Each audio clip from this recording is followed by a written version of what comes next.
Madame, écoutez, dans nos exploitations, on n'arrive plus à en vivre. On est là pour expliquer à la population le problème. On vend en dessous de nos coûts de production. La survie des producteurs de lait est menacée. Pour alerter les consommateurs sur leurs difficultés, une dizaine de producteurs ont organisé un don de lait. Au total, 250 litres ont été distribués samedi matin sur le marché de la place Leclerc à Angers. On est tombé sur cette manifestation des agriculteurs, en fait. Et on s'est dit que c'était bien de les aider un petit peu et puis de prendre du lait fermier. Avec cette opération, les producteurs de lait veulent aussi donner des habitudes aux consommateurs en vue d'une action future. Il va bientôt avoir une grève du lait qui va concerner toute l'Europe. Et bon, la grève du lait, ça ne va pas être forcément de jeter le lait dans les rues ou dans nos fosses à lisier. On veut que les gens en profitent et c'est pour ça qu'on commence à organiser des dons. Et quand la grève va exister, il y aura des dons de lait partout, sur toutes les places des villages, sur tous les marchés, pour que les gens en profitent.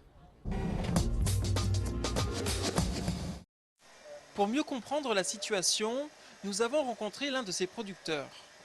Paul de Montvallon est installé depuis 12 ans à Denay dans le Maine-et-Loire. Il possède 45 vaches, un cheptel qui lui assure un rendement de 500 000 litres de lait par an.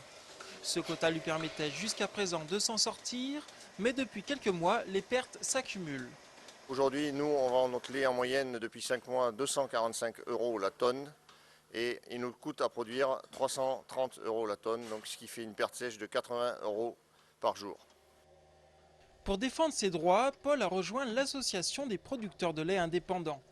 Un mouvement apolitique et non syndiqué qui affirme compter 12 000 adhérents. Cette organisation, créée il y a moins de 10 mois, juge insuffisant l'accord sur le prix du lait obtenu en juin dernier. Un accord pourtant considéré satisfaisant par la FNSEA, le syndicat majoritaire dans le monde agricole.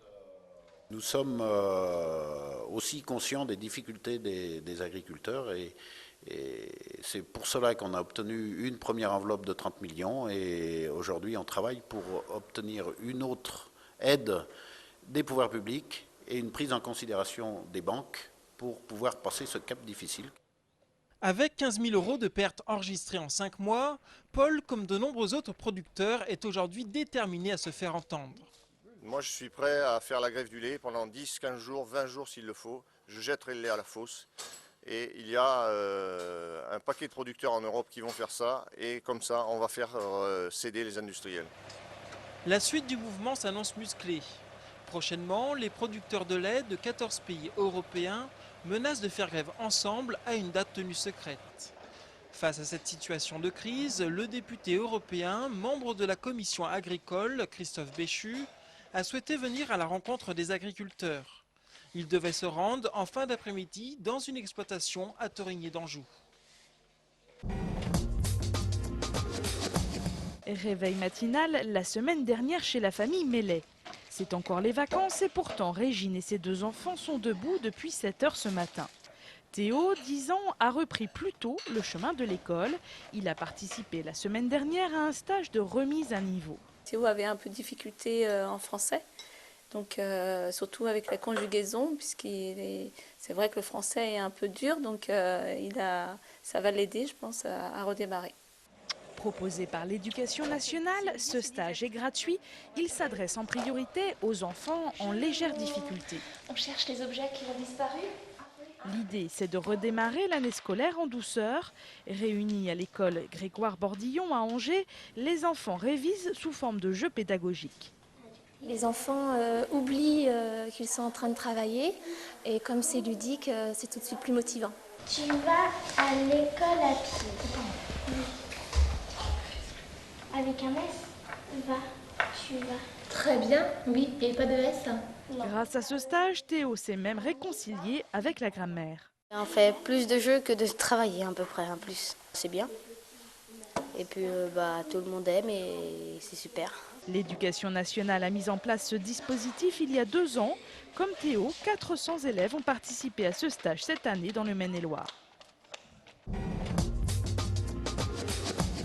Les Les Allemands vont s'imposer la médaille d'argent qui va être... Bravo à l'Angevin Julien Bain qui vient de remporter une nouvelle médaille d'argent avec son coéquipier Cédric Berest, catégorie 2 de couple hier, lors des championnats du monde d'aviron en Pologne à Poznan. Pour le moment, sont en train peut-être... Ça peut aller chercher l'argent là.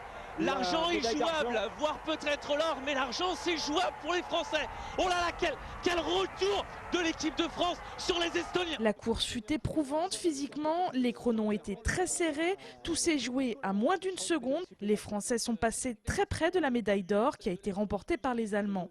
Rappelons que Julien Bain a 23 ans et qu'il a entre autres remporté la médaille de bronze au JO de Pékin.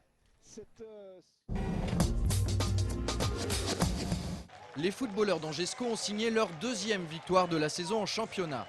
Samedi soir, les hommes de Jean-Louis Garcia se sont imposés 2-1 face à l'AC Ajaccio lors de la 5e journée de Ligue 2. Auteur d'un doublé, l'attaquant Anthony Modeste a été le grand artisan du succès angevin. Grâce à cette victoire qui intervient après 2 défaites consécutives, le score remonte de la 13e à la 9e place au classement. C'est une victoire importante qui nous permet de nous replacer un petit peu avec 7 points dans la bonne partie du classement, je dirais, qui va nous permettre de bien vivre cette trêve-là de 15 jours. C'est la rentrée sur Angers 7. Comme vous l'aurez remarqué, votre 7 minutes, votre journal d'information locale a repris ce lundi. Cette semaine également, vous retrouverez Sport News, SCO News et Hockey les Ducs. La semaine prochaine, ce sera le retour des émissions Sport 7, Fou de foot et 7 à dire. Fabrice Gadon vous parlera de la grippe A et de sa prise en charge dans le département. La semaine prochaine, vous pourrez également voir quelques-uns des meilleurs moments des 10 éditions précédentes des Accroche-Cœurs. Et évidemment, nous vous permettrons de suivre les préparatifs et les spectacles proposés pour cette édition sous le thème Angers Démons. Toute l'équipe d'Angers 7 vous souhaite une excellente rentrée sur votre chaîne.